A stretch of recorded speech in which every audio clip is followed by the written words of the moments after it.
Hello everyone, how are you doing? Fine? I hope so. Okay, I believe that you have been so familiar with these recipes, with these two manuals, tutorial, tips. Baik anak-anakku sekalian, berjumpa kembali dengan saya Pak Mursid dalam pembelajaran bahasa Inggris. Apa kabar kalian? Baik-baik saja? Saya harap demikian.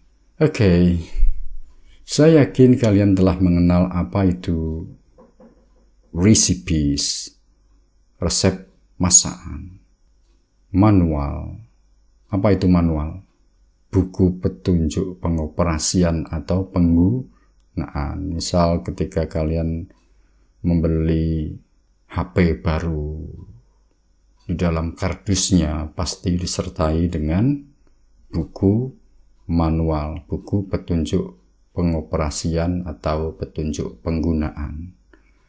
Kemudian tutorial, tidak asing ya dengan tutorial. Dan yang terakhir ada tips.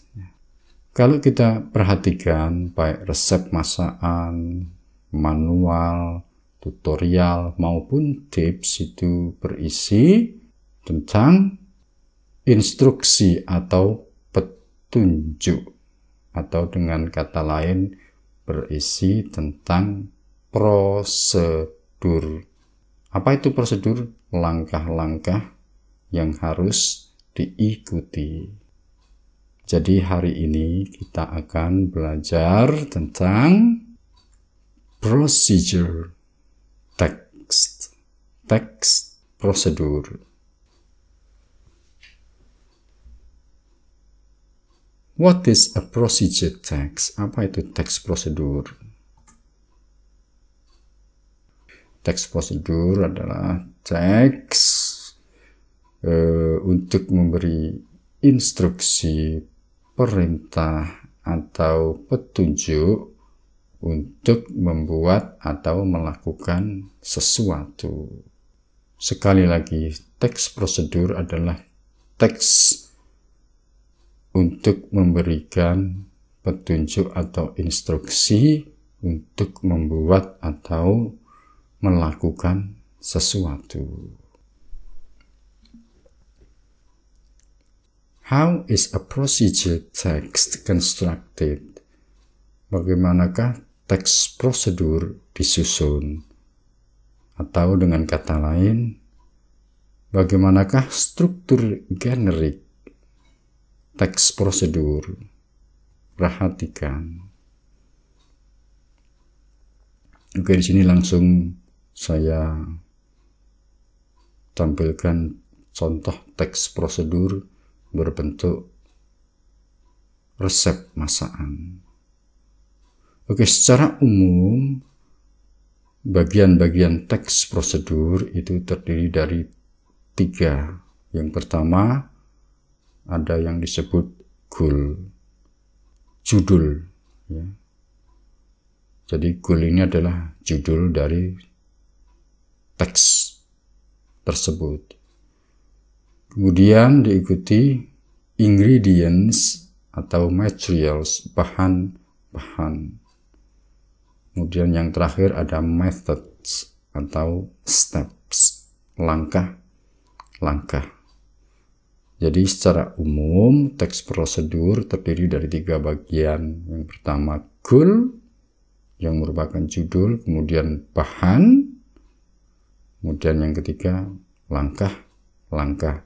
Akan tetapi susunan teks prosedur nanti yang akan kalian jumpai bentuknya atau susunannya tidak selalu seperti ini.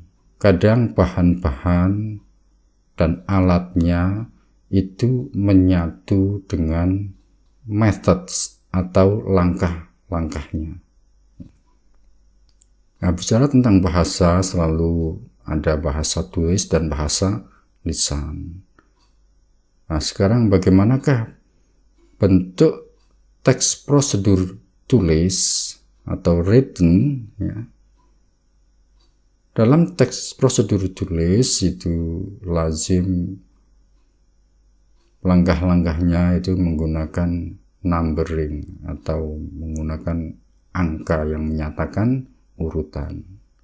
Pada spoken procedure text, pada teks prosedur lisan, penyebutan angka-angka itu tidak lazim. Sebagai gantinya, dalam spoken procedure text itu menggunakan apa yang disebut connective words, kata hubung yang menyatakan sequence, yang menyatakan urutan. Perhatikan ini pada contoh, ada kata-kata yang saya beri garis bawah merah. Ada first, then, after that, next, finally. Ya, kata-kata yang tadi saya sebut, kata-kata yang bergaris bawah, itu adalah kata-kata yang merupakan connective, kata hubung yang menyatakan sequence atau urut-urutan. Jadi sekali lagi, dalam teks prosedur itu lazim menggunakan connective words seperti first, second. First itu pertama, second kedua, third ketiga, dan seterusnya. Kemudian juga ada then, kemudian, lalu, next, selanjutnya, after that, setelah itu, finally, akhirnya, atau yang terakhir. Apakah dalam written text juga bisa menggunakan connective words, Pak? Bisa saja, tidak masalah.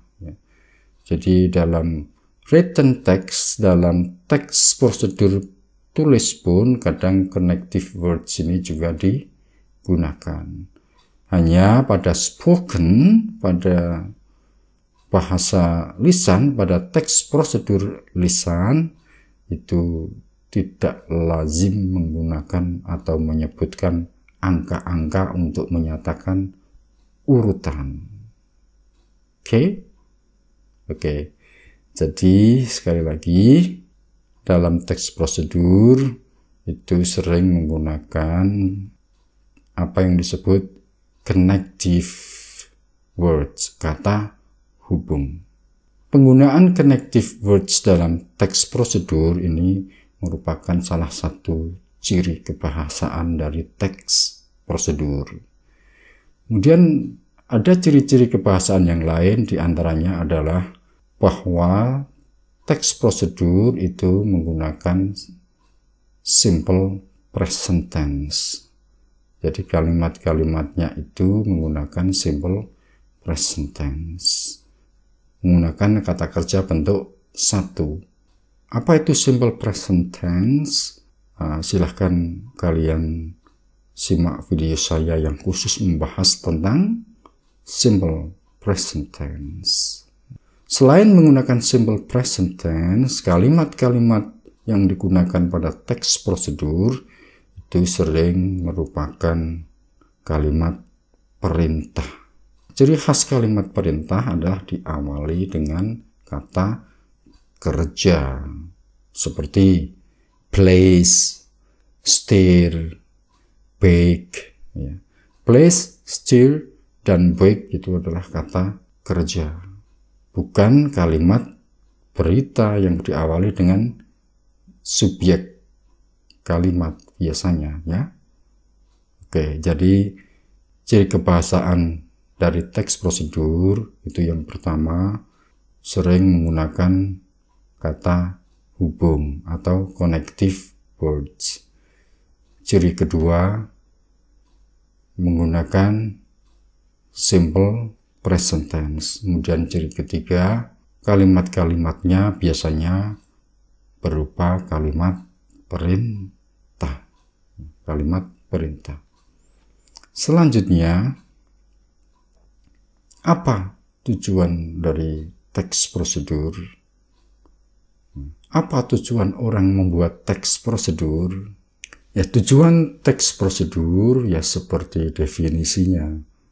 Jadi tujuan teks prosedur adalah untuk memberitahu cara membuat atau melakukan sesuatu. Kalau teks prosedurnya adalah teks prosedur berbentuk resep masakan yang berjudul How to make es teler atau es teler saja, itu tujuannya bisa seperti ini.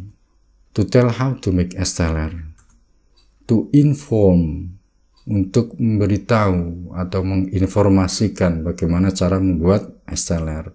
To describe, untuk mendeskripsikan bagaimana cara membuat es teler. Atau to guide, untuk memandu bagaimana cara membuat es teler. Atau to give guidance, untuk memberi panduan dalam membuat es teler. Oke, saya rasa cukup paham ya, karena teks prosedur ini adalah teks yang paling mudah diidentifikasi. Jadi dari beberapa teks yang kalian pelajari, itu salah satu teks yang paling mudah diidentifikasi adalah teks prosedur. Oke, saya rasa cukup untuk hari ini. Sampai berjumpa kembali di video pembelajaran berikutnya. Goodbye.